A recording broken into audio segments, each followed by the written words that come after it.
She was just a maid, studying medical books in secret after everyone slept. He was a mafia boss who'd lost faith in second chances. The night he found her in his library, surrounded by dreams she thought were dead, he made a decision that would change both their lives forever. The gunshot still echoed in Marcus Dante's ears as he pushed through the mahogany doors of his mansion at 1:47 a.m. He wasn't supposed to be home. The meeting with the Costello family should have kept him at the docks until sunrise, but Lorenzo Costello had taken a bullet meant for his son, and suddenly everyone forgot about territory disputes and shipping routes. They just wanted to get their boss to a hospital. Marcus had watched the old man bleed out on the concrete, surrounded by a dozen armed men who couldn't do a damn thing to help him. No doctor would come. Not to that part of Chicago. Not for people like them. 3 minutes, Marcus thought as he loosened his tie, blood still staining his cuff. That's all it would have taken. 3 minutes with someone who knew what they were doing. He needed a drink. Or 3. The mansion was dark. His housekeeper, Mrs. Chun, had gone home hours ago, and his head of security, Jake Morrison, was still coordinating the cleanup at the docks. Marcus walked through the marble foyer, his Italian leather shoes clicking against the floor, and headed toward his study. That's when he saw the light. A soft, golden glow spilling from beneath the library doors. Marcus's hand moved instinctively to the Glock tucked against his spine. In his line of work, unexpected lights meant unexpected problems. He approached silently, years of street training overriding the exhaustion in his bones. He eased the door open. A young woman sat cross-legged on the Persian rug, surrounded by books like a fortress. She wore the plain gray uniform of his household staff, her dark hair pulled back in a practical ponytail. Textbooks lay open around her, thick, intimidating volumes with titles like Gray's Anatomy and Emergency Medical Procedures. She was so absorbed in her reading that she didn't hear him enter. Marcus recognized her, though he'd never spoken to her directly. Elena Rodriguez. She'd been working here for, What? 6 months? Maybe 8? The quiet one who kept her head down and never asked for anything. He watched her for a moment, fascinated despite himself. Her lips moved as she read, one finger tracing diagrams of the human heart. On a notepad beside her, she'd sketched the cardiac system in meticulous detail, labeling each chamber and valve. The floorboard creaked under his weight. Elena's head snapped up, her brown eyes going wide with terror. Books tumbled from her lap as she scrambled to her feet, nearly tripping over a stack of medical journals. Mr. Dante, I'm so sorry, I thought you wouldn't be back until morning, and her words tumbled out in a panic. I'll put everything away right now. I promise this won't happen again. Please don't. Stop, Marcus held up one hand, his voice cutting through her rambling. He stepped into the light, and Elena's face went pale. His shirt was speckled with Lorenzo's blood. His knuckles were scraped from a confrontation earlier in the evening. He looked like exactly what he was, a man who'd just left a crime scene. But Marcus wasn't looking at her with anger. He was looking at the books. Emergency Medical Procedures. Advanced Trauma Life Support. Surgical Techniques for Emergency Medicine. His eyes moved to her notebook, to her careful sketches of arteries and veins. Why these books? He asked quietly. Elena's mouth opened, then closed. She wrapped her arms around herself, a defensive posture he recognized from years of reading body language. Fight or flight, and she couldn't do either. She swallowed hard. I shouldn't be using your library without permission. I understand if you need to let me go. That's not what I asked. Marcus moved closer, his shadow falling across the open textbooks. Why are you reading about emergency medicine at 2 in the morning? Elena looked down at her feet, at the books, at anything but his face. When she finally spoke, her voice was barely a whisper. Because people die when they shouldn't have to. The words hit Marcus like a physical blow. He thought of Lorenzo bleeding out because no doctor would come. He thought of his mother, 20 years ago, dying of a heart attack in their South Side apartment while they waited for an ambulance that arrived 45 minutes too late. Explain, he said. Elena lifted her chin, meeting his eyes for the first time. There was something fierce in her gaze, something that didn't match the timid maid who scrubbed his floors and avoided his glance. I was pre-med at Northwestern, she said. Full scholarship. Top 5% of my class. I was going to be a surgeon, her voice cracked slightly. Then my father got sick. Stage 4 pancreatic cancer. The medical bills. We thought we had insurance, but there were loopholes, clauses, things we didn't understand until it was too late. Marcus said nothing, letting her continue. After Dad died, we found out about the second mortgage he'd taken out. The loans from, she hesitated, choosing her words carefully. From people in your line of work, Mr. Dante. $60,000 at 30% interest. My mom couldn't pay. They came for the house, for everything. And you, Marcus finished. And me, Elena's jaw tightened. I dropped out to work off the debt. Your people, not you directly, but one of your associates, they arranged this position. I clean houses until the debt is paid. Another 3 years, they said. Marcus processed this, pieces clicking into place. Miguel Santos, probably. He ran the loan operations and had a habit of putting debtors to work in legitimate businesses. It kept them visible, controllable, and out of trouble. You didn't answer my question, Marcus said. Why are you still studying? Elena looked at the books scattered around her feet, at the sketches of hearts and lungs and the delicate networks that kept human beings alive. Because I made a promise to my father, she said softly. He died in our living room, Mr. Dante. Not in a hospital. Not with doctors or morphine or dignity.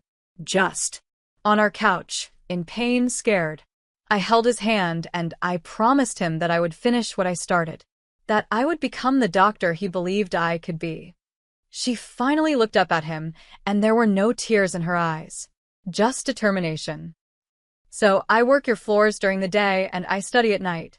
Even if I never get to use it. Even if it's just words in my head. I keep the promise. The library fell silent except for the ticking of the antique clock on the mantel.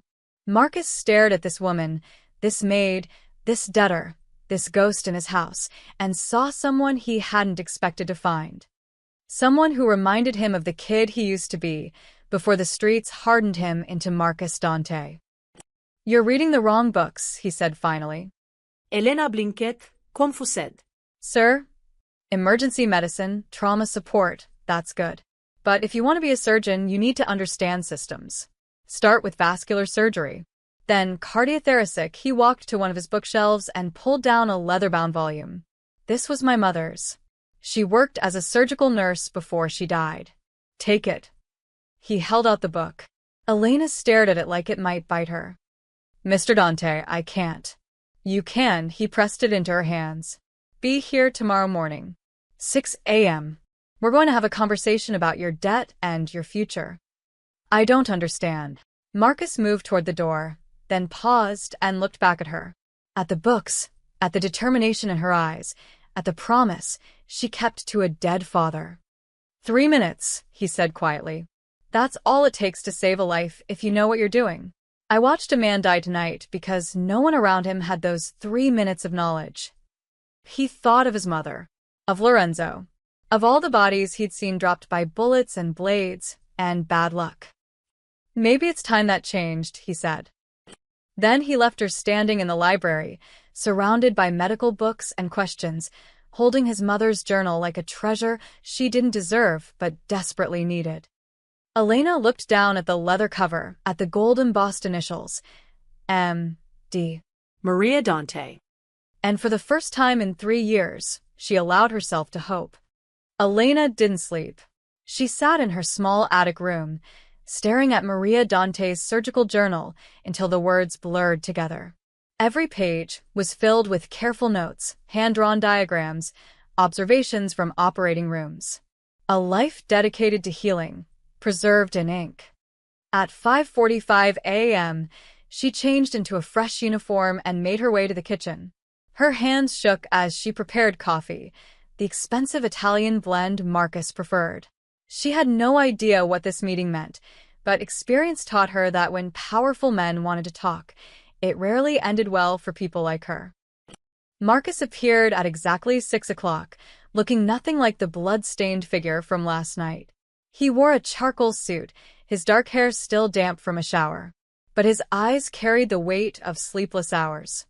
"Sit," he said, gesturing to the kitchen table. Elena hesitated. Staff didn't sit with Marcus Dante. They served and disappeared. "That wasn't a request, Elena." She sat, spine straight, hands folded in her lap like a student called to the principal's office. Marcus poured 2 cups of coffee and placed one in front of her. The gesture was so unexpected that she nearly knocked it over. "I did some research this morning," Marcus said, settling into the chair across from her. "Called in some favors, pulled some files. You want to know what I found?" Elena's throat tightened. "Sir, You graduated high school with a 40. Perfect score on your SAT. Full scholarship to Northwestern. Not just tuition, but room and board, stipend, everything. In your first year of pre-med, you got straight A's while working 2 part-time jobs to send money home." He took a sip of his coffee, eyes never leaving hers. "Your professors wrote recommendations calling you the most promising student they'd seen in a decade." Elena felt her face flush. That was a long time ago. 3 years. "You're 24 years old, Elena. That's not a long time. That's barely any time at all." Marcus leaned forward. "Your father borrowed money from Rafael Santos, one of my loan operations. 60,000 at 30% interest. You know what the contract said." She knew. She'd read it 100 times, looking for loopholes that didn't exist. If he couldn't pay, the debt transferred to next of kin, with penalties. Wrong. Marcus pulled out a document and slid it across the table. The original loan was 60,000. But Santos added processing fees and administrative costs and inflated it to 95,000. Then, when your mother couldn't pay after your father died, he added another 40,000 in collection expenses. Elena stared at the numbers. "That's not." "The papers I signed said what Santos wanted them to say. He does this. Finds desperate people, buries them in debt, and profits off their labor for years." Marcus's jaw tightened. "It's technically legal." "Barely." "But it's not how I run my operations." "I don't understand. You're saying the debt is illegal?" "I'm saying it's unconscionable." Marcus pulled out another document, this one stamped with an official seal. "I bought your debt this morning. All $135,000 of it, including the interest Santos claimed you owed." Elena's world tilted. "Why would you do that?" "Because I can." He pushed the paper toward her. "And because I'm about to do something else." With a red pen, Marcus drew a single line through the document. Then he signed his name at the bottom. "As of 6 a.m. today, your debt is cleared. You don't owe me, Santos, or anyone else a single dollar." The words didn't make sense. Elena stared at the crossed-out numbers, at Marcus's signature, at the impossible thing happening in front of her. "Mr. Dante, I can't accept." "You're not accepting charity. You're accepting what should have happened 3 years ago. Someone with power using it to fix an injustice." He stood and walked to the window, looking out at the Chicago skyline turning gold with sunrise. "Last night, I watched a man die because no one around him knew how to stop the bleeding. My mother died the same way, a heart attack, and the ambulance took too long. You know what both situations had in common?" Elena shook her head, still reeling. "Money."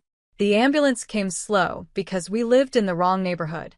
Lorenzo died because doctors don't make house calls to crime scenes." Marcus turned back to her.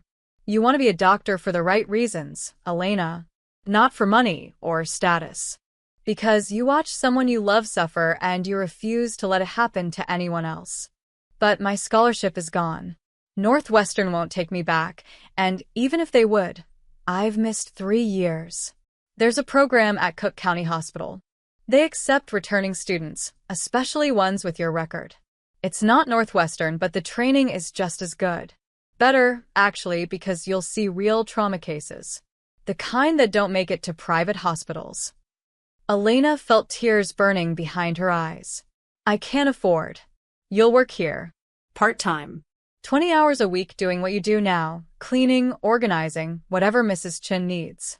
But I'm paying you $40 an hour. That's enough to cover tuition and rent.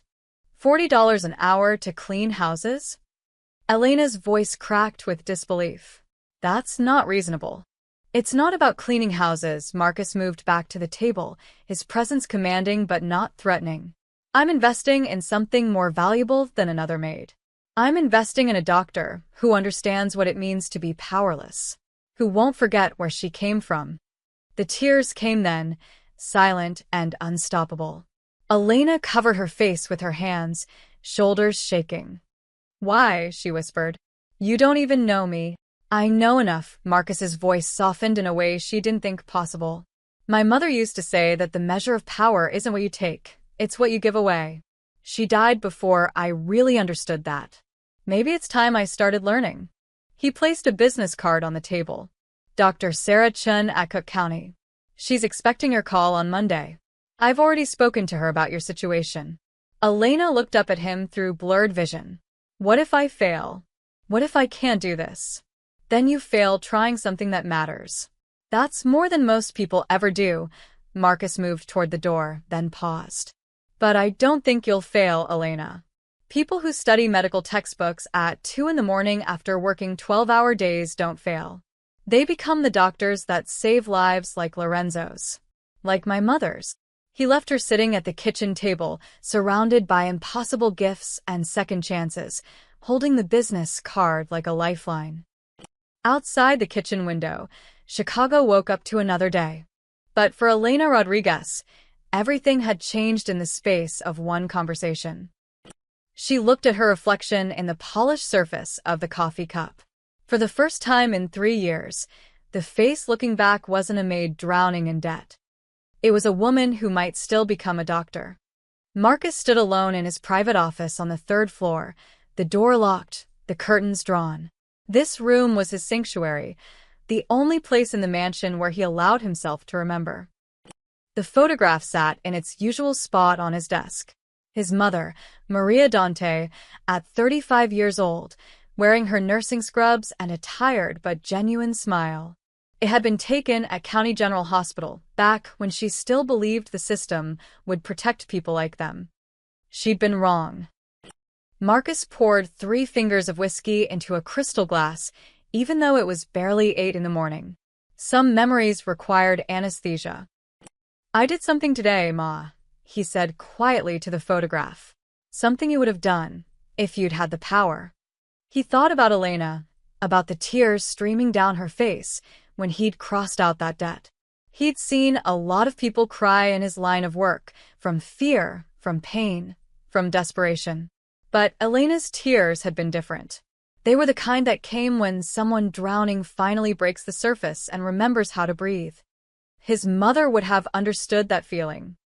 Marcus had been 17 when she died, 23 years ago, but the memory remained sharp enough to cut. It was a Tuesday night. He'd been at the community center, running a pickup basketball game with some neighborhood kids, one of the few legal things he did back then. His phone rang at 8:47 p.m. Marcus, it's your ma, his neighbor Mrs. Patterson had said, her voice shaking. She collapsed. We called 911, but he'd run the 12 blocks home in less than 10 minutes. Found his mother on the living room floor, Mrs. Patterson kneeling beside her, trying to remember CPR from a class she'd taken 30 years ago. The ambulance is coming, Mrs. Patterson kept saying. They're coming, Maria, just hold on. But Marcus had already seen too much street violence by then. He knew what dying looked like. His mother's face was gray. Her breathing came in gasps. Her hand clutched at her chest, fingers curled in pain that stole her ability to speak. Ma, I'm here, he'd said, dropping to his knees beside her. I'm right here. You're gonna be fine. She'd looked at him with eyes that knew better. With eyes that said goodbye, even though her mouth couldn't form the words. The ambulance arrived 43 minutes later. Marcus had timed it on his watch, each second burning into his memory like a brand.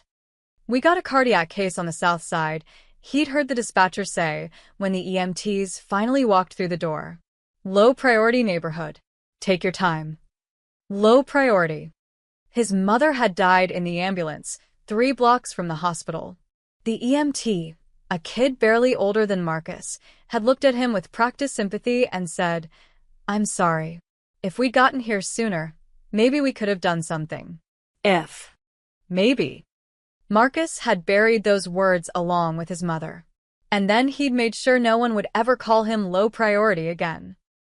He'd climbed through the organization fast, his intelligence and his rage, making him valuable to people who needed both. By 25, he was running his own crew. By 30, he'd eliminated enough rivals to control the entire South Side.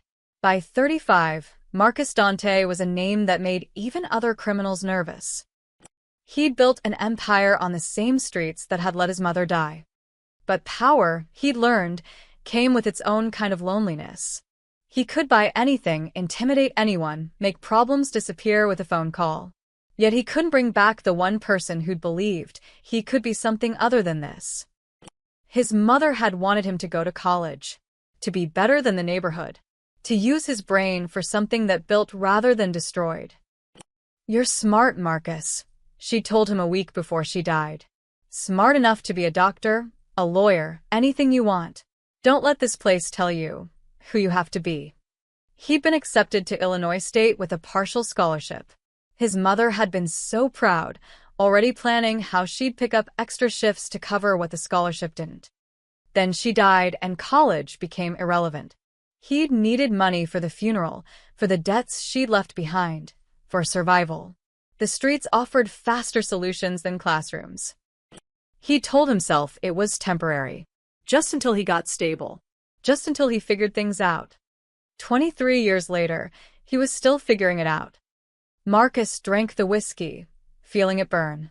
Last night, watching Lorenzo bleed out, he'd seen his mother's death all over again.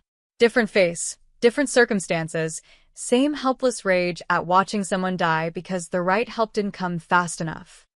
Then he'd found Elena in his library, studying the same books his mother had once studied, reading about hearts and arteries and the delicate systems that kept people alive, pursuing the dream his mother never got to complete. It had felt like a sign. Marcus didn't believe in God. He'd seen too much darkness for that. But maybe, just maybe, he believed in redemption, in the possibility that power could be used for something other than control and fear. "I'm giving her the chance you never got, Ma," he said to the photograph. "The chance I never took. Maybe that counts for something." He opened his desk drawer and pulled out an old newspaper clipping. The headline read, "County Hospital Nurses Strike for Better Emergency Response Times." His mother was in the photo, holding a sign that said every neighborhood deserves a chance. She'd been fighting the system even then, trying to change things from inside. Marcus had fought from outside, using violence and intimidation. He'd made himself powerful enough that ambulances came immediately when his name was mentioned. But that didn't help anyone else. It just carved out a safe space for him while the rest of the South Side kept drowning. Elena represented something different. A chance to create actual change instead of just personal immunity. If she became a doctor, a good one, the kind who didn't see low-priority neighborhoods, then maybe his mother's death would mean something beyond just his origin story. Maybe it would become the reason someone else lived. Marcus heard footsteps in the hallway outside. Heavy, deliberate. Jake Morrison, his head of security. He locked the photograph back in his drawer and straightened his tie. The moment of vulnerability ended. Marcus Dante had work to do. But as Jake knocked and entered with the morning briefings, Marcus made a decision. He would protect Elena Rodriguez. Not just from debt collectors or rivals, but from every obstacle between her and that medical degree. It wasn't charity. It wasn't sentiment. It was the first truly good thing he'd done in 23 years. And maybe, just maybe, it was what his mother had been trying to teach him all along, that real power wasn't about what you could take or destroy. It was about what you chose to build. 2 weeks later, Elena stood outside the Southside Community Health Center, her stomach twisted in knots. The building looked like it had survived a war. Cracked windows patched with duct tape, graffiti covering the lower walls, a flickering neon sign that read, Wakayas Welko E. But through those battered doors, she could see people. Dozens of them, filling every chair in the waiting room. You must be Elena. A woman in scrubs appeared in the doorway, wiping her hands on a towel. She was around 50, with gray streaks in her black hair and kind eyes that had seen too much. I'm Dr. Sarah Chen. Marcus said you'd be coming. Elena's hand trembled slightly as they shook. Thank you for giving me this opportunity, Dr. Chen. I promise I won't. Let me stop you right there. Sarah gestured for her to come inside. I don't do favors for Marcus Dante. If you're here, it's because I believe you can handle it. His recommendation just got you in the door. What you do next is entirely on you. The clinic smelled like disinfectant and desperation. Every surface was clean but worn, equipment that looked 20 years old but meticulously maintained. Posters in English and Spanish covered the walls. Free diabetes screening, know the signs of stroke, vaccinations, no ID required. We serve about 200 patients a week, Sarah explained as they walked through the narrow hallway. Mostly uninsured or underinsured. People who can't afford the big hospitals or who don't trust them. We do what we can with what we have. A young mother rushed past them, carrying a crying toddler with a bloodied knee. Sarah didn't break stride, calling out in Spanish. Examination room 2, Rosa. Clean it well before you bandage it. You speak Spanish? Elena asked. You have to, in this neighborhood. You speak it. My father was from Mexico City. I grew up bilingual. Good. Half our patients don't speak English, and Google Translate doesn't work in emergencies. Sarah pushed open a door marked, Staff Only. Inside was a break room with a coffee maker, a small refrigerator, and a bulletin board covered in thank you cards and children's drawings. This is Dr. James Rivera, our other physician. Sarah nodded to a man in his 30s, exhausted but smiling. And Tommy Chun, no relation. Our physician's assistant. You've already met Rosa at the front desk. They nodded at Elena, sizing her up quickly. She recognized the look. They were wondering if she'd last. Elena's going to volunteer on weekends, Sarah continued. Start her off with vitals, basic tree of observation. She's pre-med, took 3 years at Northwestern before life got complicated. Life always gets complicated, James said, not unkindly. Question is whether you can handle it getting messy too. We don't do neat cases here. We do gunshot wounds that people won't report, diabetic crises in people who can't afford insulin, kids with asthma who live in mold-infested apartments. You ready for that? Elena thought about her father, dying on their couch. About Marcus's mother, waiting 43 minutes for an ambulance. About Lorenzo, bleeding out on the docks. I'm ready, she said. Sarah handed her a set of scrubs. Prove it. The first patient was a 7-year-old boy named Carlos with a fever of 103. Elena took his temperature, pulse, and blood pressure while his mother hovered anxiously. ¿Cuándo empezó la fiebre? Elena asked gently. When did the fever start? Hace 3 días, Demoter replied. 3 days ago. No puedo pagar el hospital grande. Can't afford the big hospital. Elena nodded, making careful notes. She checked Carlos's throat, his ears, felt for swollen lymph nodes. The skills came back to her like muscle memory, things she'd learned in labs and practicums 3 years ago. Strep throat, most likely, Dr. Chin confirmed after examining him. Good catch on the swollen nodes. We'll do a rapid test and get him on antibiotics.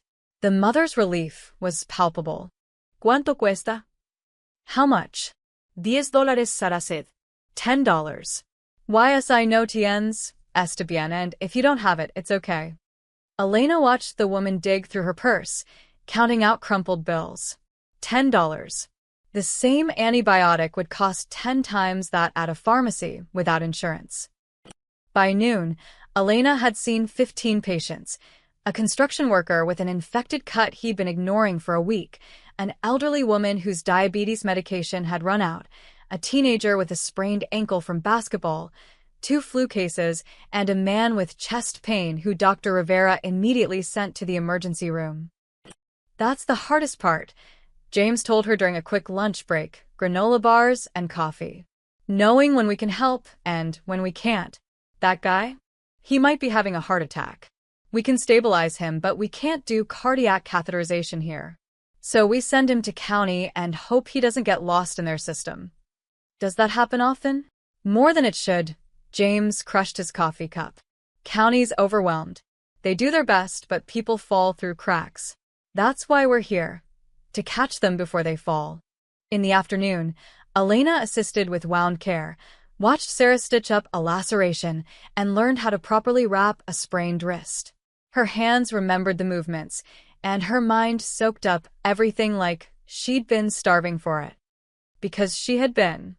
At 6 p.m., as the last patient left, Sarah found Elena cleaning examination rooms. You don't have to do that. Rosa handles cleanup. I worked as a maid for 3 years, Elena said, wiping down surfaces. This is nothing. Sarah leaned against the doorframe, studying her. Marcus told me you dropped out to pay off your father's medical debt. That the loan shark inflated it until it was impossible to pay. Elena's hands stilled. He told you that? He also told me you studied medical textbooks at 2 in the morning after 12-hour shifts. That you kept your promise to your father even when it seemed pointless. Sarah moved closer. I need to know something, Elena.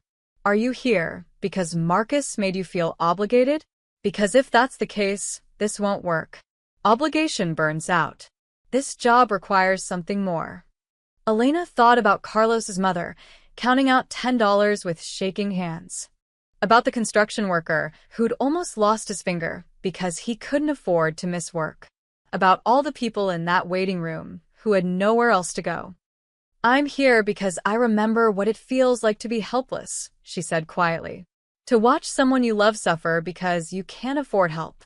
I'm here because these people deserve better than what they're getting. Sarah smiled, the first real smile Elena had seen from her all day. Good answer. You can come back next Saturday. Walking to the bus stop that evening, Elena felt something she hadn't experienced in 3 years. Purpose. Her back ached, her feet hurt, and she smelled like disinfectant. But her hands had helped people today. Her knowledge, the knowledge she'd fought so hard to keep, had mattered. She pulled out her phone and typed a text to Marcus. Thank you. For everything. Today, I remembered why I wanted this. His response came quickly. You earned it. See you tomorrow morning. Tomorrow morning. Back to the mansion, back to cleaning floors and organizing Marcus's library. But now it felt different. Not like servitude, but like a step on a path that was finally moving forward. Elena boarded the bus as the sun set over Chicago, painting the sky in shades of orange and gold. For the first time in a long time, the future didn't look like a prison sentence. It looked like possibility. Rafael Santos slammed his fist on the conference table hard enough to make the whiskey glasses jump. You bought her debt for what? $135,000? That's my money, Marcus. My operation. Marcus didn't look up from the financial reports spread before him. They were in the private meeting room at the back of his legitimate business, a shipping company that actually did ship things, along with other, less legal cargo. Around a table sat his inner circle, Santos, Jake Morrison, Tony DeMarco, who ran the gambling operations, and Vincent Hayes, his money laundering specialist. Your operation that's been skimming 15% off the top, Marcus said calmly. Did you think I wouldn't notice? Santos's face went red. That's standard processing fees. It's theft. Marcus finally looked up, his eyes cold. You inflate debts, trap people in cycles they can't escape, and profit off their misery. That's not how we do business. That's exactly how we do business, Tony interjected, lighting a cigar. With respect, boss, we're not running a charity. These people borrow money they can't pay back. That's on them. Is it? Marcus leaned back in his chair. Or is it on the predatory interest rates and hidden fees that make repayment impossible? Since when do you care about being fair? Santos shot back. You built this organization on fear and force. Now suddenly you're worried about ethics because some maid with pretty eyes is studying to be a doctor? The room went silent. Jake Morrison's hand moved subtly toward his hip. Vincent stopped taking notes. Marcus's voice dropped to barely above a whisper. Choose your next words very carefully, Raphael. Santos held his gaze for 3 seconds, then looked away. But the damage was done. The question hung in the air. Was Marcus Dante going soft? Elena Rodriguez earned a full scholarship to Northwestern, Marcus said, his tone returning to business. She lost it because her father borrowed money from us to pay medical bills. She's not some random maid. She's an asset being wasted on cleaning floors. An asset. Tony laughed. Boss, she's a debtor. That's all. She's a future doctor who will serve the community where we operate. A doctor who understands loyalty because we gave her a second chance. Marcus tapped the table. Think strategically. How many times have we needed medical help that couldn't be reported? How many of our people die or get arrested because they have to go to hospitals that call the cops? That made them pause. Just 3 months ago, one of Tony's dealers had bled out in an alley because he was too scared to go to the ER with a gunshot wound. You want her to be our personal doctor? Vincent asked, intrigued despite himself. I want her to be a good doctor who remembers who helped her when no one else would. Marcus stood, walking to the window. But more than that, I want to start moving our operations toward legitimate business. The money laundering, the shipping company, those are sustainable. The loan sharking, the protection rackets, those paint targets on our backs.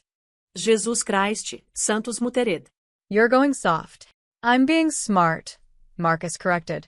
The FBI has been circling for 2 years. Local politicians are under pressure to clean up the South Side. We either evolve or we end up in federal prison. Ide para fe evolution. Jake Morrison finally spoke up, his Texas drawl cutting through the tension. Boss has a point. We've lost 6 good men to FBI stings in the last year. Maybe it's time to shift focus. You too. Santos looked around the table, searching for allies. Vincent? Tony? Are we really going to let one college girl change everything we've built? It's not about her, Marcus said, turning back from the window. It's about survival. But yes, touching her is the same as touching me. Anyone who has a problem with that can leave right now.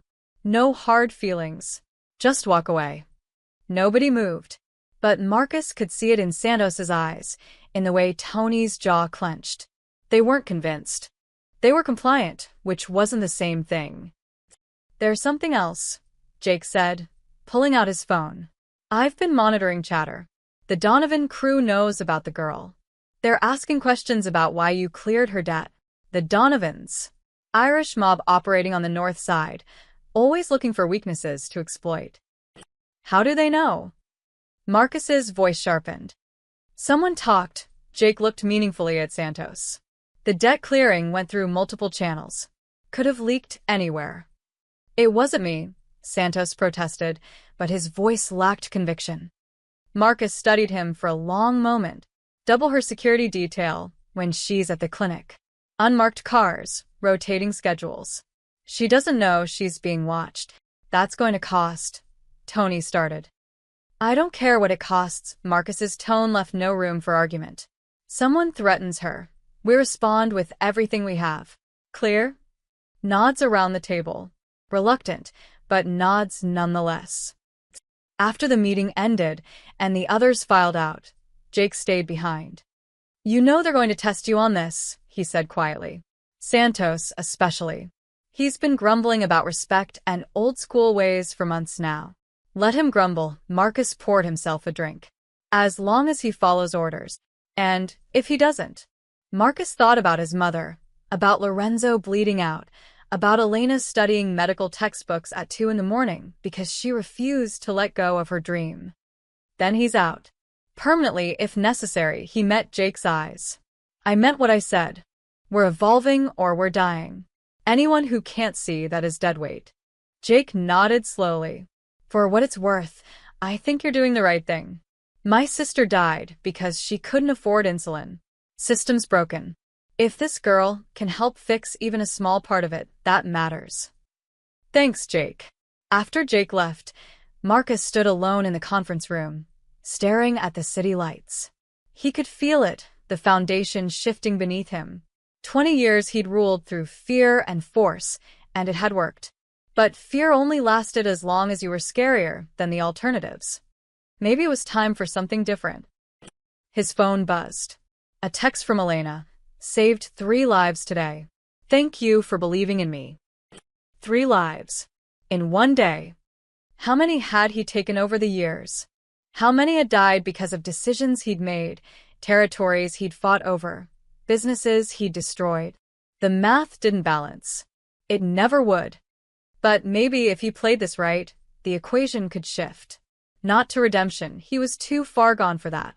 But to something that meant his mother's death, and Lorenzo's and all the others, weren't completely meaningless. Santos was going to be a problem. Marcus could feel it. The question was whether he'd handle it before or after someone got hurt. 3 months passed in a rhythm Elena had never imagined possible. Monday through Friday, she worked at the mansion from 6 a.m. to 2 p.m. Tuesday and Thursday evenings, she attended classes at Cook County Hospital's accelerated pre-med program. Saturdays and Sundays, she volunteered at the clinic. It was exhausting. It was exhilarating. It was everything she'd thought she'd lost forever. Tonight, she sat in the mansion's kitchen at 11 p.m., textbooks spread across the table, working through pharmacology problems. The house was quiet. Marcus was out on business. Mrs. Chun had gone home hours ago. Elena rubbed her tired eyes and checked her email, expecting nothing important. Instead, she found a message from the Cook County Bursar's office. Dear Ms. Rodriguez, your tuition balance for the spring semester has been paid in full by the Helena Volkov Medical Excellence Fund. Congratulations on your continued academic achievement. Elena read it 3 times, her heart pounding. Helena Volkov. That was the scholarship that had paid for her fall semester too. She'd assumed it was a general scholarship fund, something the hospital offered to returning students. But Volkov. That name meant something. She opened her laptop and searched Helena Volkov Chicago. The results made her hands shake.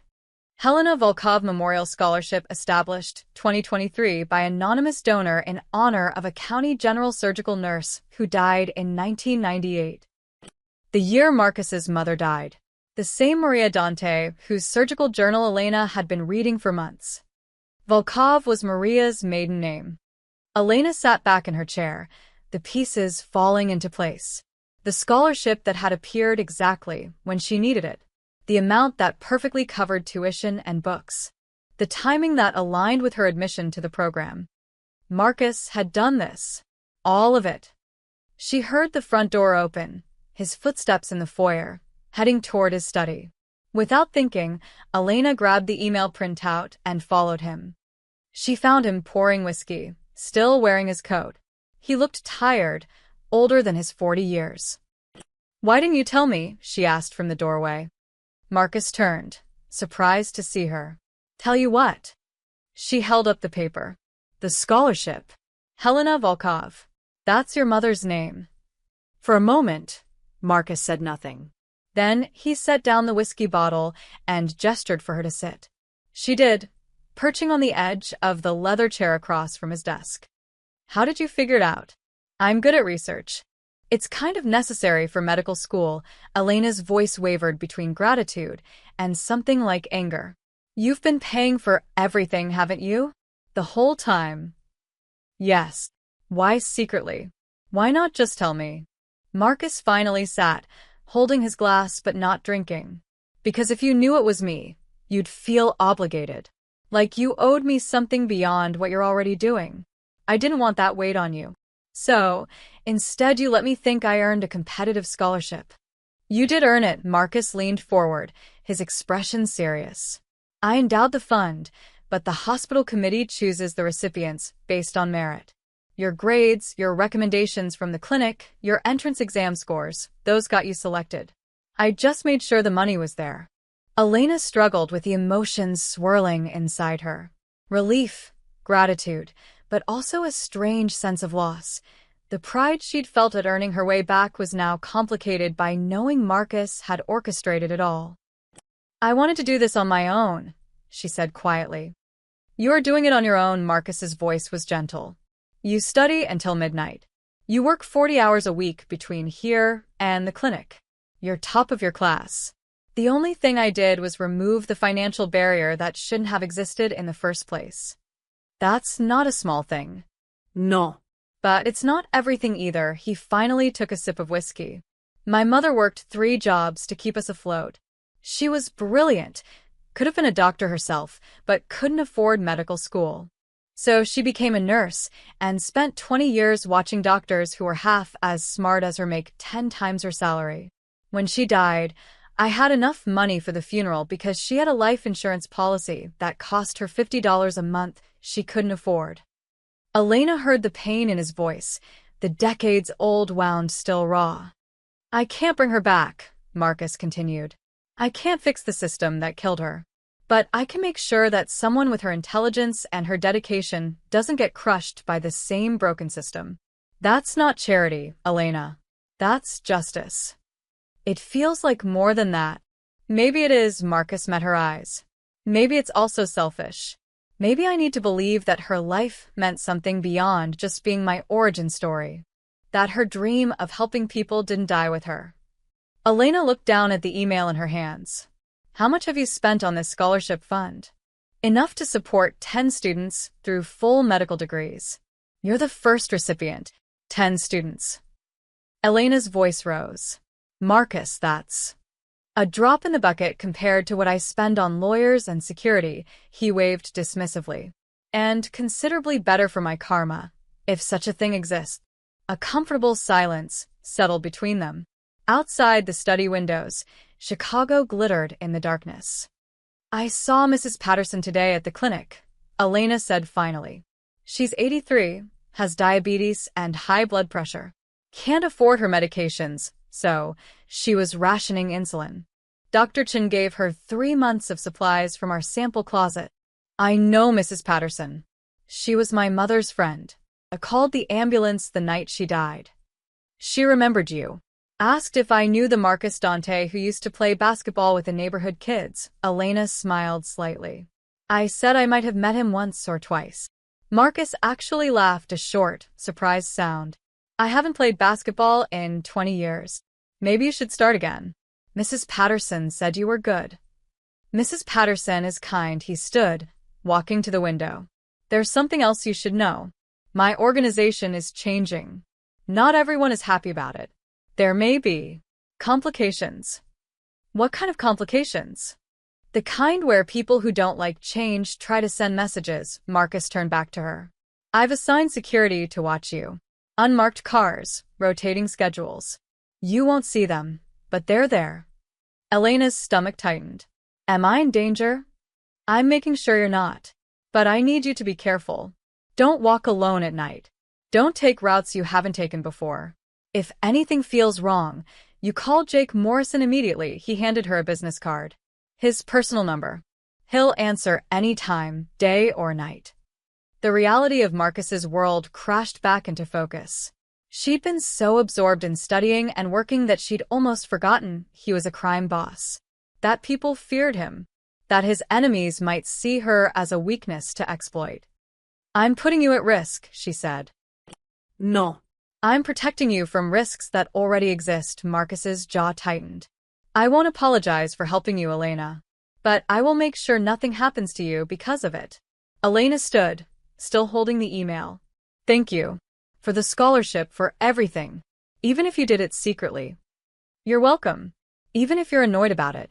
She smiled despite herself. I'm not annoyed. I'm just adjusting. Take your time. Medical school is hard enough without existential crises. Marcus walked her to the door. Get some sleep. You have class tomorrow night. How do you know my schedule? I endowed the scholarship, remember? I'm allowed to track my investment. Elena shook her head, but she was smiling. Good night, Marcus. Good night, Helena. She left him standing in his study, surrounded by expensive furniture and darker secrets. But tonight, he looked less like a crime boss and more like a man trying to do one good thing in a life full of bad choices. And maybe, Elena thought as she climbed the stairs to her room. That was enough. Spring arrived in Chicago with unexpected warmth, and the mansion's garden responded with an explosion of color.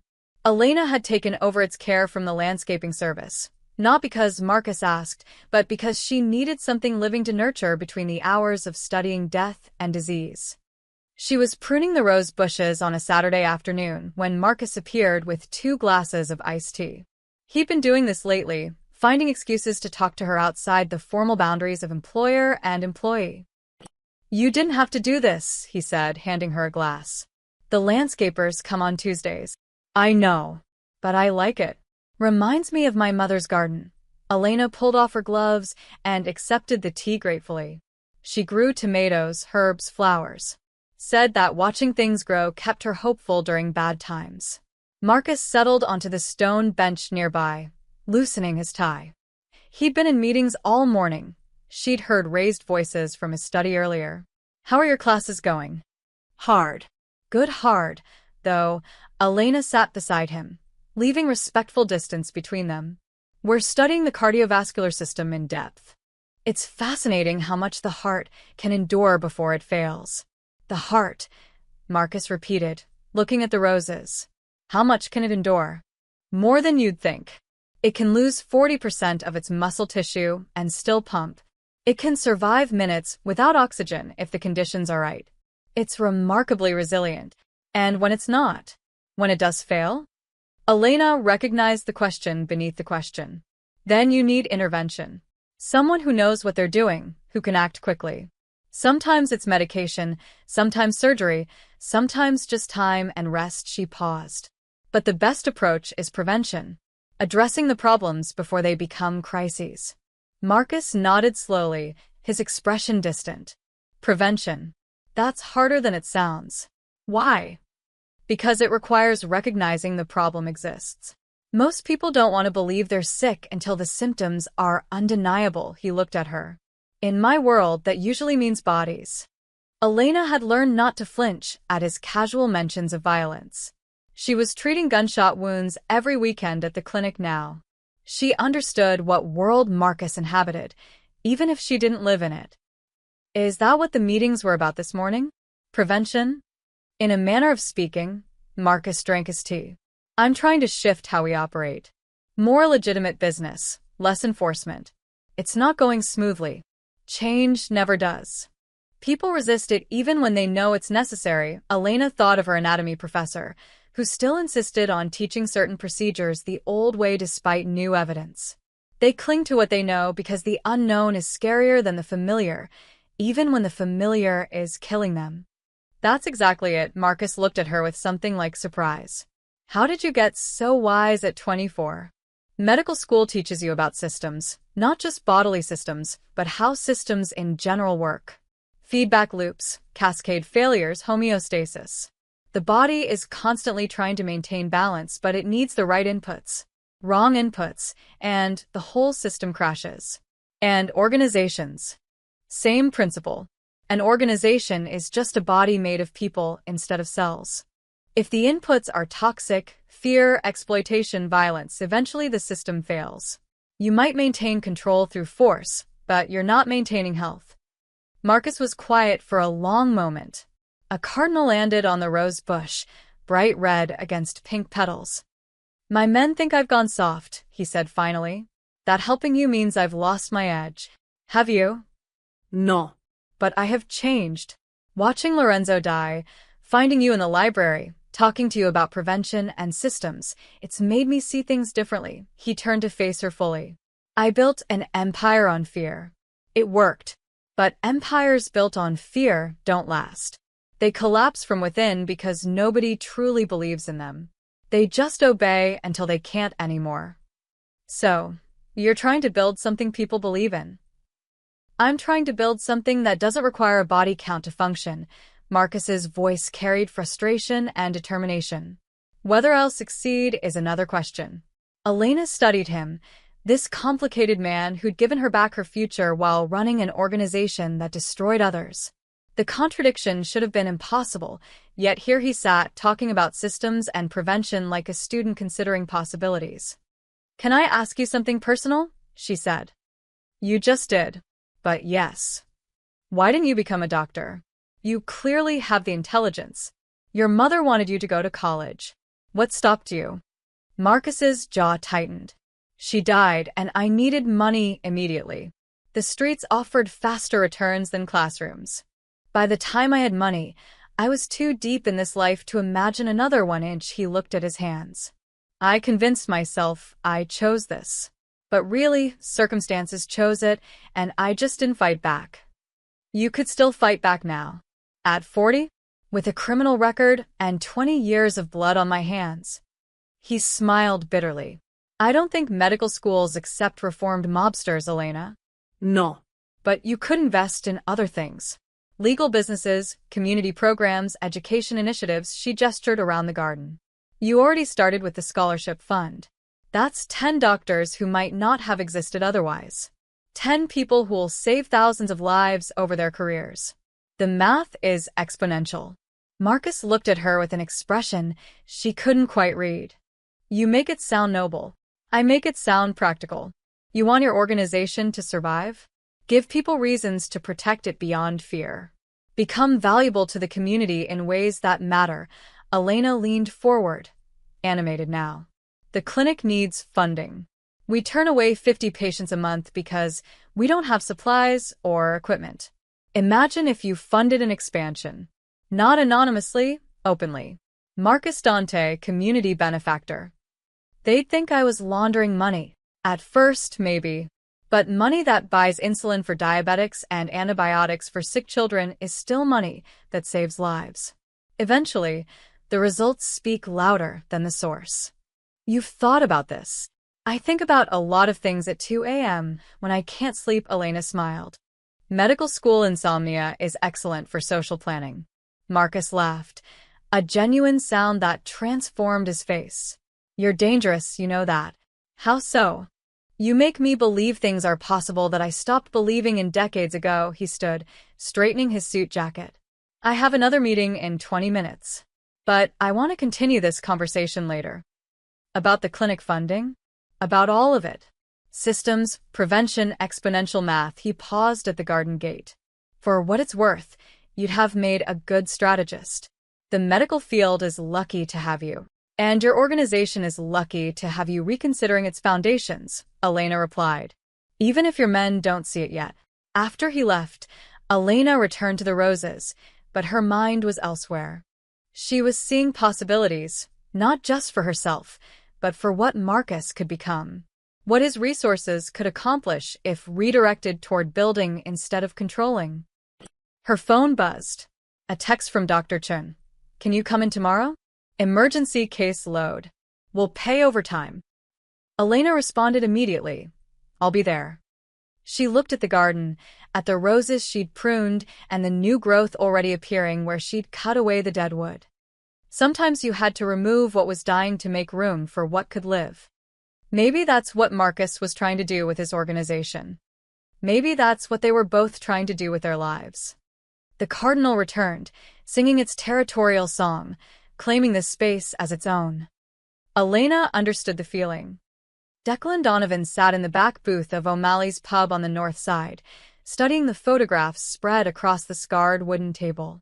Each one showed the same young woman, leaving Cook County Hospital, boarding a bus, entering the Southside Community Health Center, walking into Marcus Dante's mansion.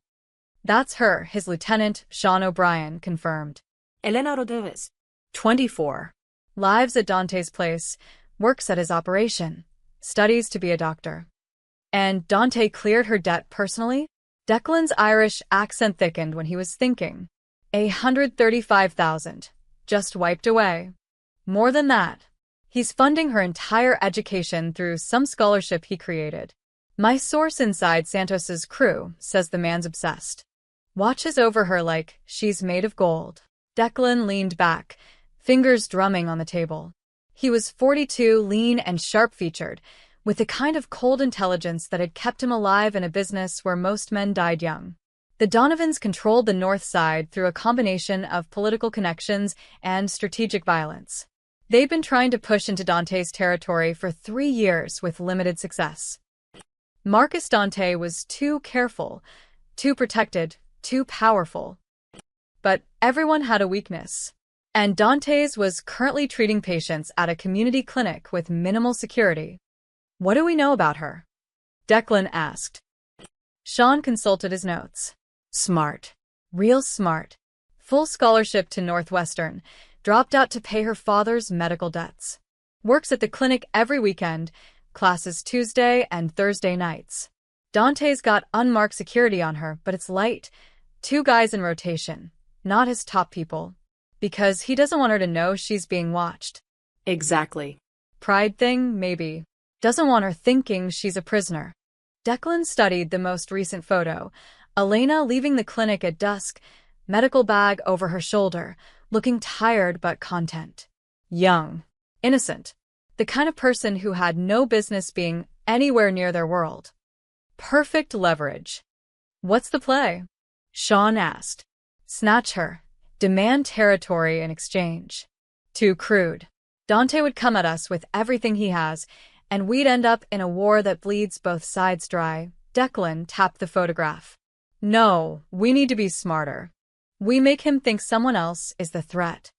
I don't follow. Santos Declan's Millet. Word is he's unhappy about Dante going soft, about losing his loan operation. What if we make it look like Santos is making a move against the girl? Dante takes out his own man. We watch the organization tear itself apart from the inside. Sam grinned. And then we move in during the chaos. Precisely, Declan gathered the photographs. But we need to be careful. Just enough pressure to make Dante paranoid, not enough to actually harm the girl. We're not animals. Some might say we are. Those people are thinking too small, Declan stood, buttoning his coat. Animals react. We plan. That's why we're still here, and most of our competitors are in prison or the ground. 2 days later, Elena was leaving the clinic after a particularly brutal shift. 3 gunshot wounds, 2 overdoses, and a domestic violence case that had made her sick to her stomach. Dr. Chun had sent her home early, seeing the exhaustion in her eyes. The bus stop was half a block away. The street was quiet. Most businesses had closed for the evening, and the usual crowds had thinned. Elena pulled her coat tighter against the March wind and checked her phone. A text from Marcus. Jake will pick you up tonight. Don't take the bus. She started to reply when she noticed the car. Black sedan, tinted windows, parked across the street with the engine running. It hadn't been there when she arrived this morning. Elena's heart rate picked up. She thought about Jake's warning from weeks ago. If anything feels wrong, call immediately. She dialed his number. Elena. Jake answered on the first ring. Where are you? Outside the clinic. There's a car watching me. Black sedan, Illinois plates. She squinted at the license plate, but it was too dark to make out the numbers clearly. Stay visible. Stay near the clinic entrance. I'm 3 minutes away. The sedan's door opened. A man stepped out mid-30s, expensive suit, wrong for this neighborhood. He didn't approach her directly, but lit a cigarette, leaning against the car in a way that said he wasn't hiding. Elena's medical training kicked in. She noted details automatically. 6 feet tall, athletic build, no visible weapons, but definitely carrying, scar above his left eyebrow, confident posture. Not immediately threatening, but not friendly either. He met her eyes across the street and nodded. Just once. Then he got back in the car and drove away slowly, deliberately, making sure she saw him leave. A message. But what kind? Jake's truck screeched to a stop at the curb 30 seconds later. He jumped out, hand inside his jacket where Elena knew he kept his gun. Where? Gone. Black sedan, headed north. Elena's hands were shaking now that the adrenaline was fading. He didn't do anything. Just looked at me and left. Jake's jaw tightened. Get in the truck.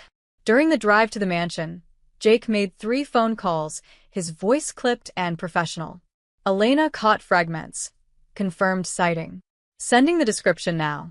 Double the detail. I don't care what it costs. Jake, what's happening? Someone's testing us. Seeing how we react, how tight your security is, he glanced at her. The good news is they're being careful, which means they don't want to actually hurt you. Yet. That's the good news. In our world, yes, Jake turned onto the Mansion Street. The bad news is it means someone's planning something bigger. This was reconnaissance. Marcus was waiting in the foyer when they arrived, his expression thunderous. Tell me. Jake gave a rapid briefing while Elena stood by, feeling like a child while adults discussed the danger she was in. She hated it. Hated being the weakness, the vulnerability, the thing that needed protecting. It could be Donovan's, Jake finished. Could be Santos making a move. Could be someone else entirely. Find out, Marcus's voice was ice. I want to know who sent that car and why. And Elena doesn't go anywhere without a full security team until we know. Marcus, I have class tomorrow night. Elena started. Which you'll attend. With 4 armed guards and 2 vehicles, he looked at her, and she saw fear beneath the anger. I won't apologize for keeping you alive, Elena. I'm not asking you to. I'm just. She struggled to articulate the feeling. I don't want to be the reason people get hurt. You're not. The people threatening you are the reason people might get hurt. Marcus moved closer, his voice softening. This isn't your fault. This is the cost of being associated with me. If I could change that, I would. Would you? The question came out before Elena could stop it. Would you actually walk away from all this if you could? Marcus was quiet for a long moment. I don't know. But I know I won't let anything happen to you. Later that night, alone in her room, Elena looked at her medical textbooks and felt the weight of her situation. She was studying to save lives while being used as a chess piece in games that ended with bodies. Her phone buzzed. A text from an unknown number. Tell Dante that debts get paid. One way or another. Elena's blood ran cold. She immediately forwarded it to Jake and Marcus. The response came within seconds from Marcus. Don't reply. Don't delete. We're tracing it now. She sat on her bed, holding the phone, and realized something had shifted. She wasn't just a student anymore, or a maid, or even a future doctor. She was a target, and somewhere in Chicago, people were planning how to use her. Elena's Tuesday night class ended at 9 p.m. She walked out of Cook County Hospital with 2 classmates, discussing the finer points of respiratory physiology. Jake's security team, 2 men in front, 2 behind, maintained their distance but stayed visible. Marcus had made good on his promise. I still don't understand why you need bodyguards, her classmate Priya said, eyeing the men nervously. Are you dating someone dangerous? It's complicated, Elena replied, which was the understatement of the year. They said goodbye at the parking lot. Elena headed toward the black SUV where Jake waited, her medical bag heavy on her shoulder. She was thinking about the quiz next week, about the patient she'd treated on Saturday with pneumonia, about anything except the danger she was supposedly in. The attack came fast. A van screeched up beside her. The side door flew open. 2 men in ski masks grabbed her before she could scream, yanking her inside with brutal efficiency. She heard shouting, Jake's voice, then gunshots, but the van was already moving, tires squealing. Someone zip-tied her wrists. A cloth bag went over her head, drowning her in darkness and the smell of burlap and sweat. Don't hurt her, a voice said. Boss wants her intact. Elena's medical training fought against her panic. Stay calm. Assess. Survive. She focused on breathing, on counting heartbeats, on anything that kept her from screaming.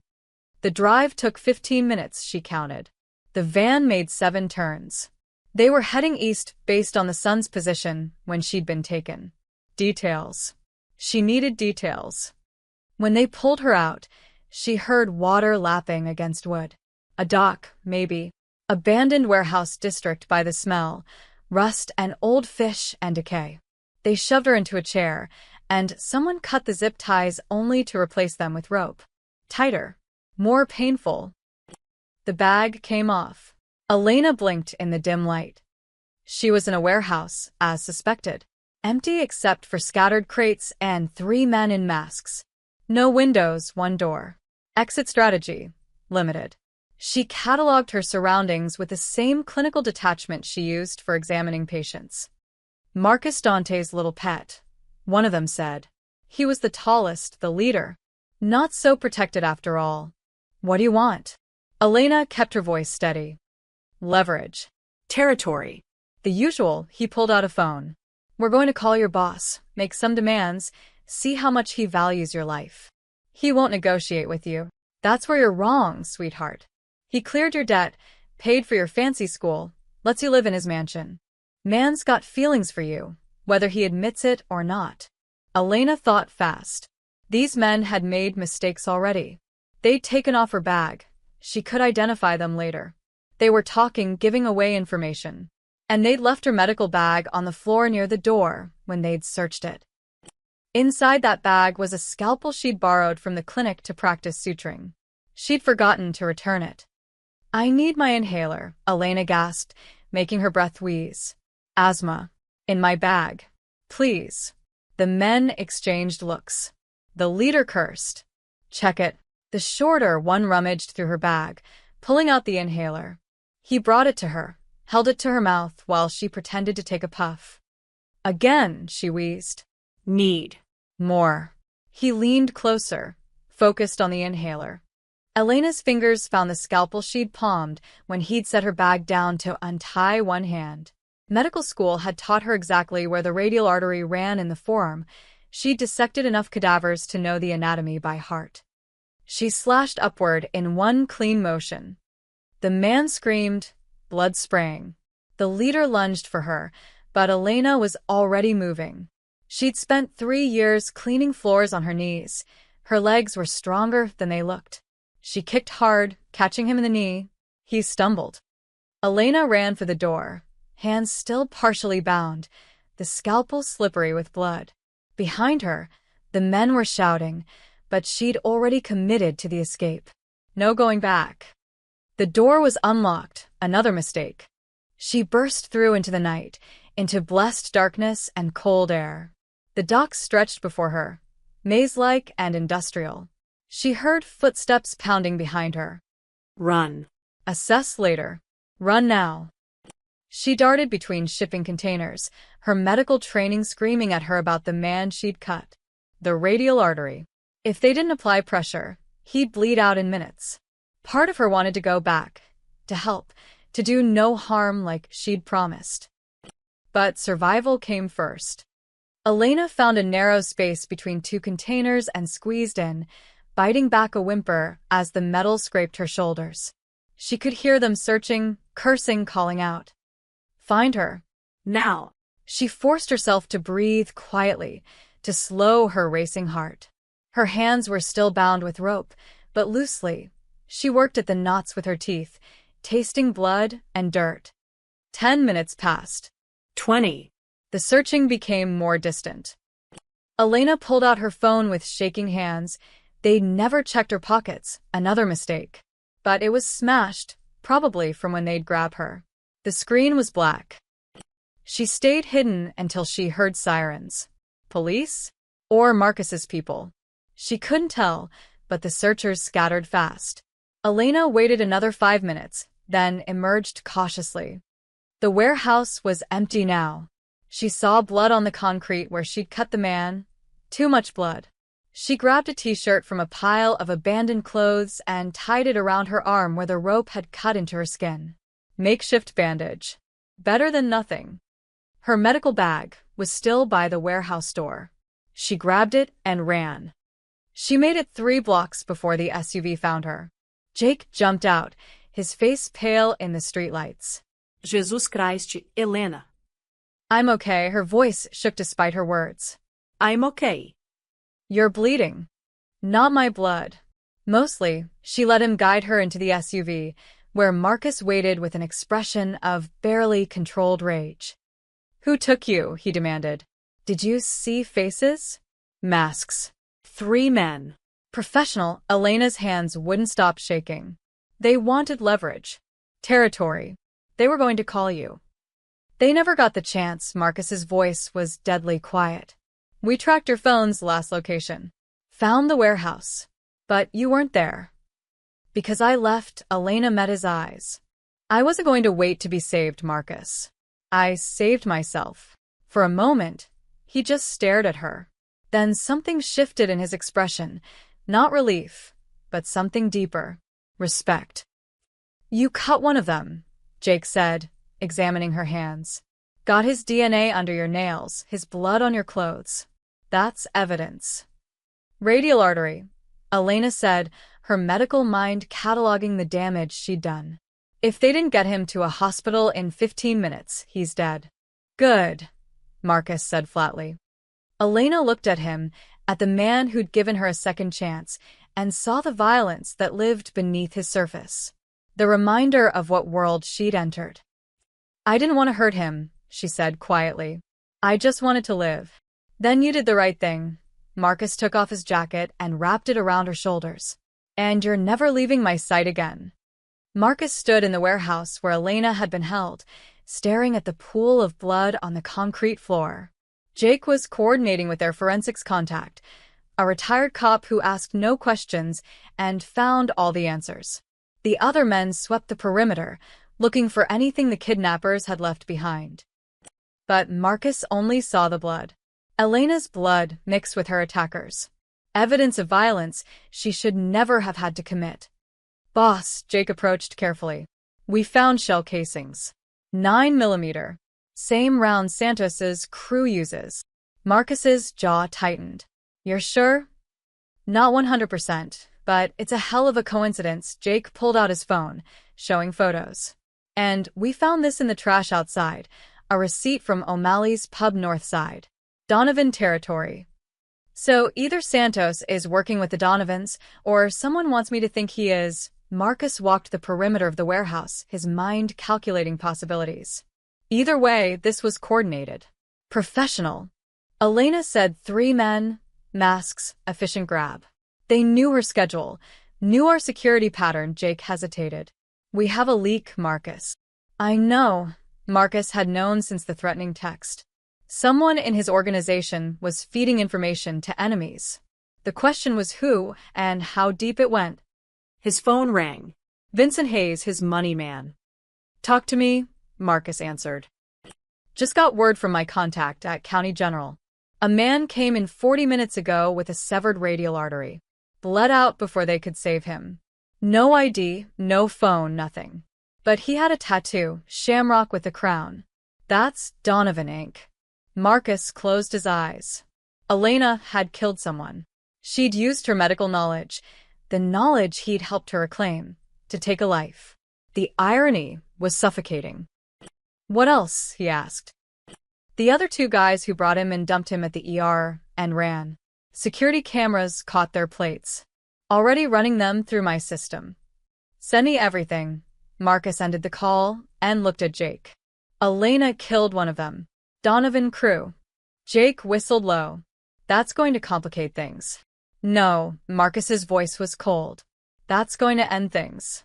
Declan Donovan crossed a line. He put hands on someone under my protection.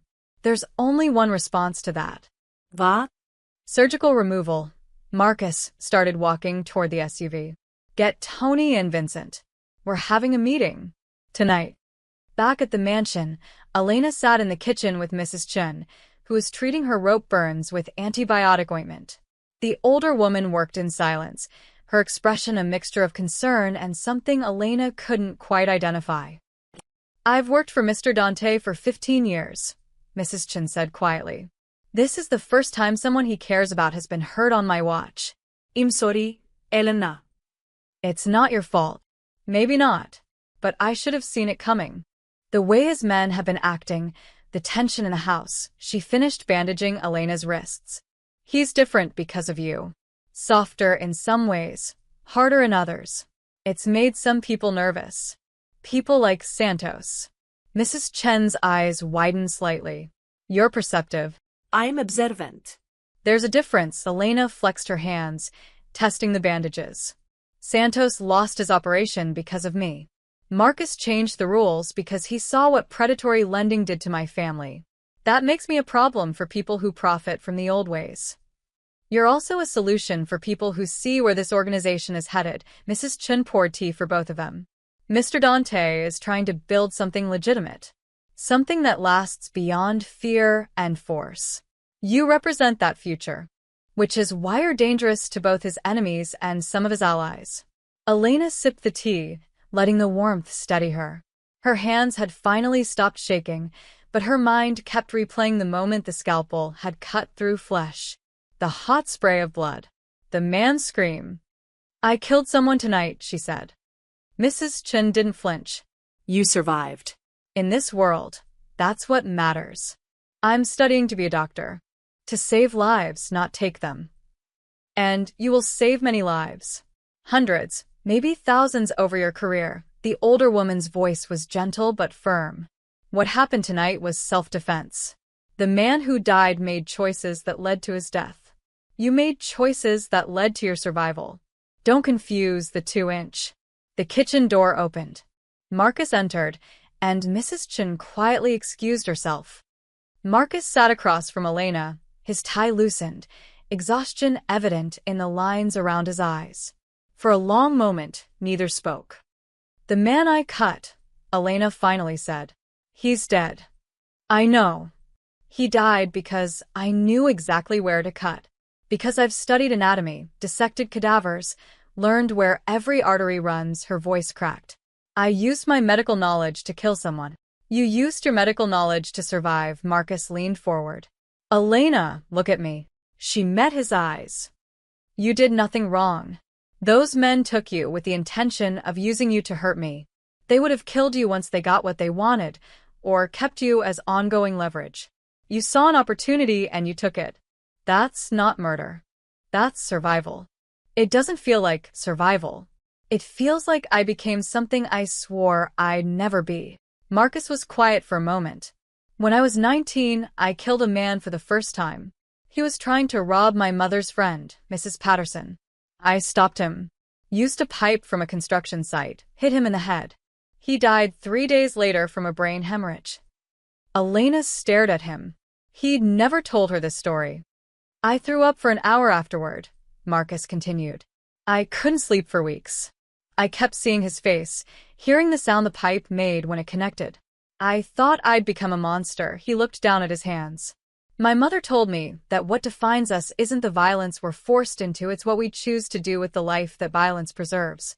She said I could let guilt destroy me, or I could use that guilt to ensure I never became someone who chose violence first. Did it work? For a while. Then she died, and I made different choices." His expression hardened. "But you're not me, Elena. You have a chance to be exactly what you set out to be, a doctor who saves lives.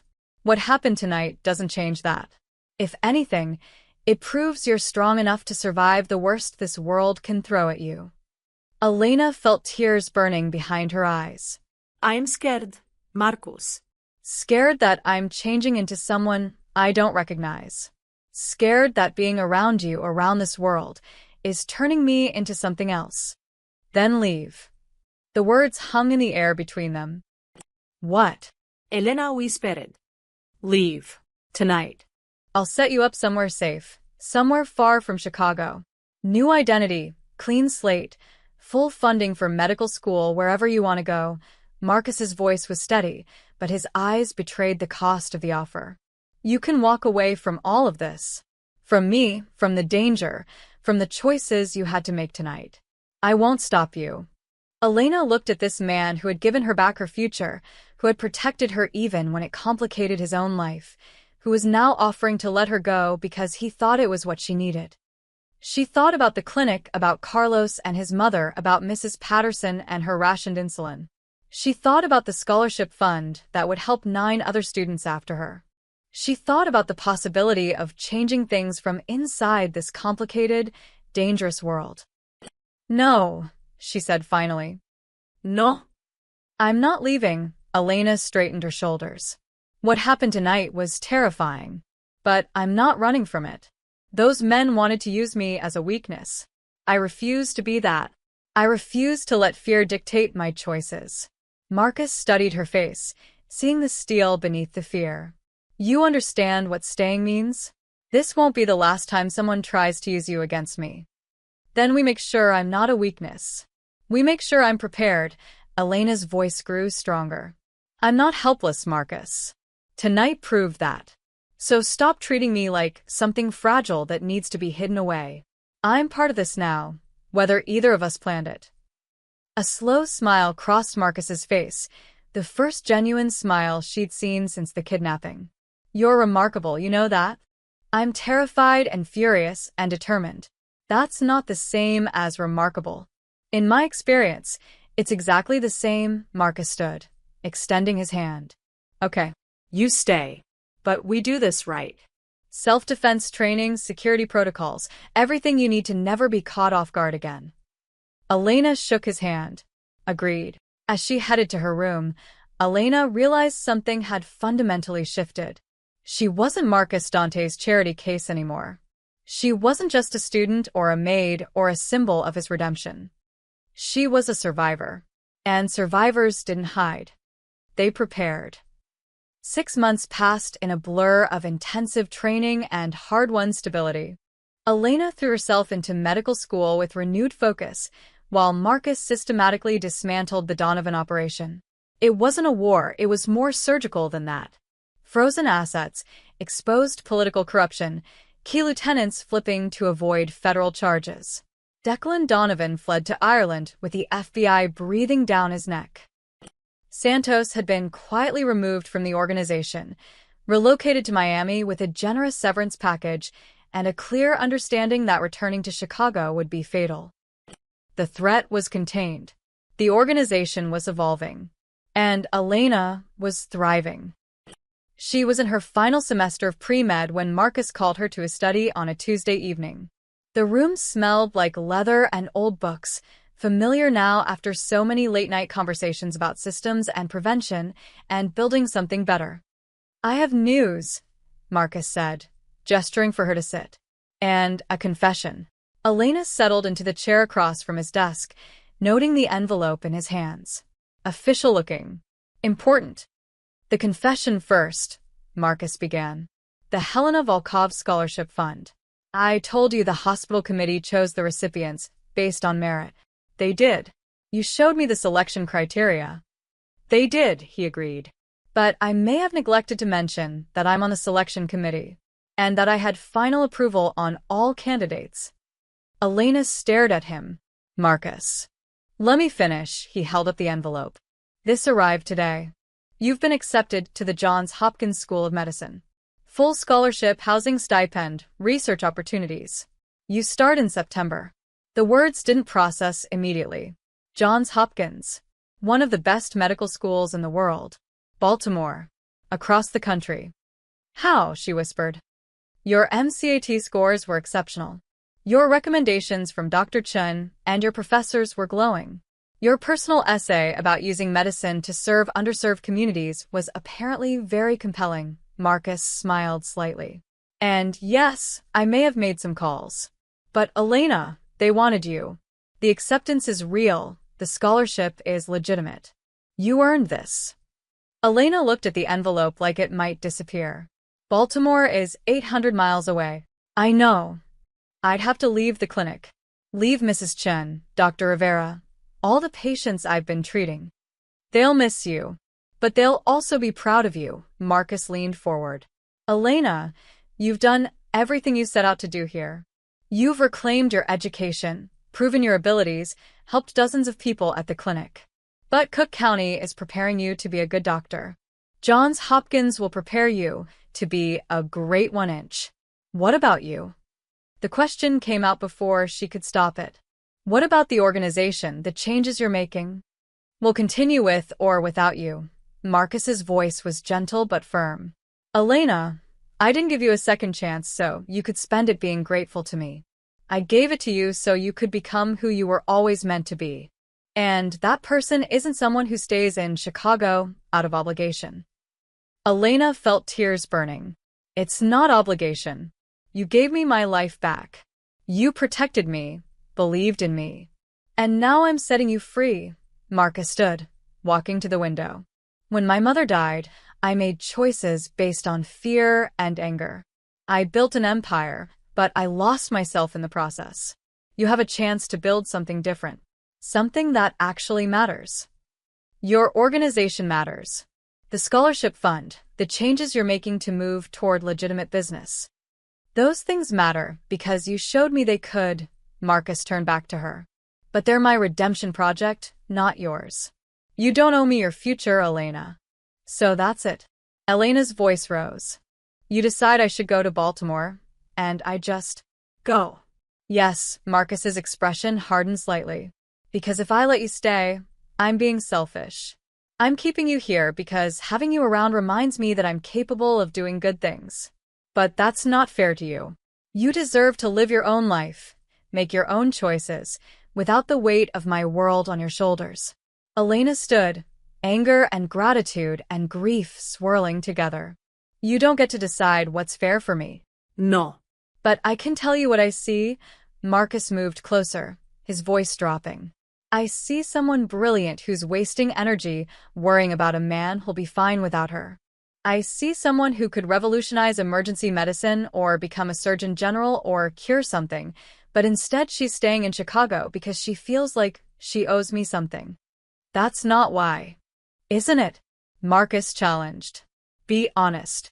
If I hadn't helped you, if you didn't feel connected to me and this organization, would you even hesitate about Johns Hopkins? Elena opened her mouth to argue, then closed it. He was right. Of course he was right. I don't want to leave, she said quietly. This place, these people, they've become my family. And they always will be. But families don't keep you small. They push you to become more. Marcus picked up the envelope and held it out. The world needs your hands more than I need your service. Elena took the envelope with shaking fingers. Inside was the official acceptance letter, a housing assignment, a full breakdown of the scholarship, named she noticed after Maria Dante. Not Helena Volkov this time. Marcus's mother's married name, public and proud. You're not just funding this, she realized. You're making it public. Your name on the scholarship. Moving toward legitimate business means owning the good along with the bad, Marcus smiled. Besides, I'm tired of hiding the few decent things I've done. Let people think what they want. Elena read through the letter, each word solidifying the reality. This was happening.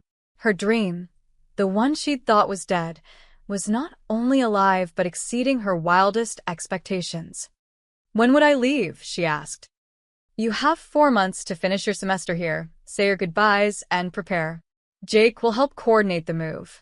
I've already purchased an apartment near campus, security-controlled building, good neighborhood. It's yours, no strings attached. Marcus. No arguments. You're brilliant and capable, but you're also someone dangerous people might still want to hurt to get to me. I won't apologize for ensuring your safety. Elena looked at him, at this complicated man who'd given her everything while asking for nothing in return, who was now pushing her away because he loved her enough to let her go. Not romantic love. Something deeper. The love of someone who sees your potential and refuses to let you settle for less. Thank you, she said, her voice thick with emotion. For all of it. For believing in me when I couldn't believe in myself. Thank you for reminding me that power can be used for something other than control. Marcus extended his hand. Go to Baltimore. Become the doctor you're meant to be. Save lives. Change the system. And don't look back. Elena shook his hand, knowing that this handshake was goodbye to one chapter and hello to another. I'll come back, she said. After I graduate. I'll come back and open a practice here, serve the community. Only if you want to, Marcus interrupted. Not because you feel you owe me. If you come back, it's because you choose to. That's the only way this works. That night, Elena sat in her room, surrounded by medical textbooks and acceptance letters and the weight of impossible choices that somehow felt right. She thought about her father, about the promise she'd made on his deathbed. She thought about Carlos and his mother, about Mrs. Patterson, about all the people who needed doctors who understood what it meant to be powerless. And she thought about Marcus, who'd taken his pain and anger and slowly, painfully, was transforming it into something that built instead of destroyed. 4 months until Baltimore. 4 months to say goodbye to the life that had saved her, and hello to the life she'd always dreamed of living. Elena looked at the acceptance letter one more time, at the Maria Dante Scholarship emblazoned at the top. She was going to make that name mean something. She was going to make them both proud. For years later, Elena stood in front of a modest building on the south side of Chicago. The sign above the door read, Maria Dante Community Health Center, quality care for all. She'd graduated from Johns Hopkins, top of her class, completed her emergency medicine residency at Mass General, and turned down positions at prestigious hospitals across the country. Because she'd made a promise. To her father, to herself, to the people who'd believed in her. She was coming home. The clinic was different from the cramped space where she'd volunteered years ago. This one had modern equipment for examination rooms, a small surgical suite for minor procedures, and a full pharmacy that could provide medications at cost. Marcus had purchased the building 2 years ago, renovated it completely, and held it waiting for her decision. Elena pushed open the door. Inside, Dr. Sarah Chin looked up from organizing supplies and broke into a smile. Welcome back, Dr. Rodriguez. The title still felt surreal. Dr. Rodriguez. All those years of studying, of fighting to reclaim what she'd lost, had led to this moment. It's good to be back, Elena said, looking around. This is incredible, Sarah. Marcus Perd no es pense. State-of-the-art equipment, full staffing budget, enough funding for 5 years of operations. Sarah handed her a folder. We're already booked solid for the first month. Word spread fast that you were opening a free clinic. Not free. Sliding scale. No one turned away, but people pay what they can. Elena had been adamant about that. Dignity mattered as much as charity. The afternoon was spent setting up her office, reviewing patient files, and reconnecting with familiar faces. Mrs. Patterson stopped by with homemade cookies, tears streaming down her face as she hugged Elena. Your father would be so proud, the old woman whispered. And Maria, she'd be proud too. At 6 p.m., as the last staff member left, Elena heard footsteps in the waiting room. Marcus stood in the doorway, holding 2 cups of tea. He looked older, threads of gray at his temples, lines around his eyes, but also somehow lighter. Less burdened. Thought you might need this, he said, offering her a cup. Elena took it, gesturing to the chairs in her office. They sat across from each other, just like they had in his kitchen 4 years ago when this all began. The clinic is beautiful, Elena said. Thank you. You earned it. Every square foot.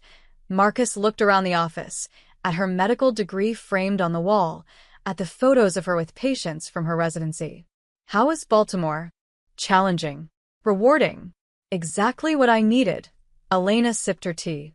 I treated gunshot wounds, overdoses, heart attacks, all the things I saw in the South Side, but with better resources. It taught me what's possible when money isn't the barrier. And now you're bringing that knowledge home. Someone has to. Elena met his eyes. The system's still broken, Marcus. People still die because they can't afford care. But this clinic, it's a start. One neighborhood, one patient at a time. Marcus nodded slowly. I heard you turned down a position at Northwestern Hospital. 6-figure salary, full benefits, prestigious emergency department. I did. Why? Because Carlos and his mother don't go to Northwestern. Mrs. Patterson doesn't go to Northwestern. The construction workers and single parents and uninsured immigrants who need help, they don't go to prestigious hospitals. Elena set down her tea. I didn't become a doctor to serve the people who already have access to care. I became a doctor to serve the people who don't. Your father would be proud, Marcus said quietly. I hope so. Elena's voice caught slightly. I think about him every day, about the promise I made. This clinic, it's that promise finally kept. They sat in comfortable silence, listening to the city sounds outside. Car horns, distant sirens. Life continuing its chaotic rhythm. I have something for you, Marcus said, pulling out an envelope. The scholarship fund. It's grown. We've put 23 students through medical school so far. 5 have graduated, including you. The others are in various stages of training. Elena opened the envelope and saw the list of names, their schools, their specialties. Emergency medicine, pediatrics, family practice, surgery. a constellation of healers spreading across the country. 23 lives changed, she whispered. 23 doctors who might save thousands of patients over their careers. Exponential math, Marcus said with a slight smile. You taught me that. I taught you. Elena Lauged. Marcus, you gave me everything. My education, my future, my life back. No. I gave you an opportunity. You did everything else. He stood, walking to the window that overlooked the street. The organization is almost entirely legitimate now. Shipping, real estate, a security consulting firm.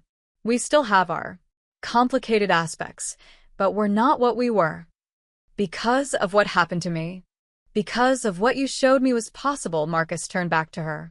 You asked me once if I'd walk away from this life, if I could. I said I didn't know. But watching you become who you were meant to be, seeing what happens when power is used to build instead of destroy, that answered the question. And Elena prompted. And I'm trying. Every day. It's not redemption.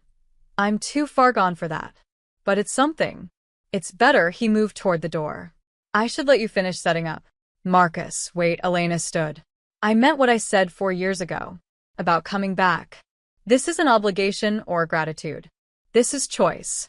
I chose to come back because this is where I'm needed. Where I can make the most difference. I know. That's why it means something. They walked to the clinic entrance together. Outside, the south side spread before them. Rough and resilient, struggling and surviving, exactly as it had always been. But maybe, just maybe, a little bit better than before. Same time next week? Marcus asked. I'd like to hear how the first week goes. Same time, Elena agreed. Bring the tea. He smiled, that rare, genuine expression she'd learned to treasure, and walked to his car where Jake waited. Elena stood in the doorway of her clinic, watching Marcus drive away. She thought about the scared young woman she'd been, studying medical books in secret, convinced her dreams were dead. She thought about the journey that had brought her here, the fear, the violence, the impossible generosity, the hard-won education. A teenager approached the clinic, limping slightly. Elena recognized the look, someone who needed help but wasn't sure if they could afford it. We're closed for today, Elena called out, but come back tomorrow at 8 a.m. We'll take care of you. How much does it cost? The teenager asked nervously. Whatever you can afford. And if that's nothing, that's okay too, Elena smiled. We're here to help. That's all that matters. The teenager nodded, relief visible even from a distance, and limped away. Elena returned to her office and looked at the photo on her desk. Her father, smiling, healthy, before the cancer had taken him. Beside it, a photo of Marcus's mother in her nursing scrubs, the one he'd given her years ago. I kept my promise, Dad, she whispered. To both of you. She picked up her patient files for tomorrow. 15 people who needed care, who deserved care, who would receive care regardless of their ability to pay. The dream was real. The circle was complete. And in a neighborhood that had known too much pain, a small light was shining a little brighter. Dr. Elena Rodriguez was home.